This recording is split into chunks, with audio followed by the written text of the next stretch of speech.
back to the outside world. Actually, Kira and Charlie, kanina we saw you sa eviction room. Parang tumatawa pa, nag-uusap kaya nga mo. Are you okay, Kira? Charlie, I'd like to ask you na lang, no, kanina sa eviction room, you two were talking, you two were smiling. Ano bang kumarinig sa isip niyo? We were just recalling all of the memories that we had together from the first day up until now, and we were just saying that we were so happy to walk out together once we sleep beside each other.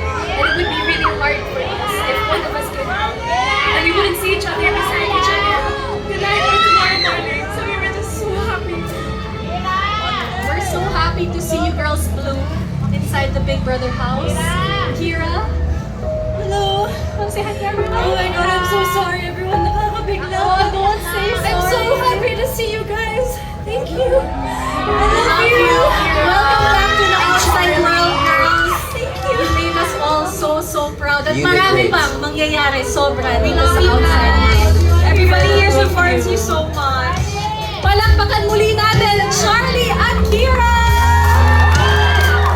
Ang dami talagang pasabog ni Kuya at hindi lang yan, may isa pa dahil bukas mga kapuso at kapamilya, hindi lang isa kundi dalawa ang papasok ng bahay ni What? Kuya! Yes! Isang kapuso at isang kapamilya housemate ang ating makikilala at yan ang pasilip. Marami pang kaganapan ang dapat inyong tutukan dito sa nag-iisang teleserye ng totoong buhay ng mga sikat. Ito ang Pinoy Big Brother!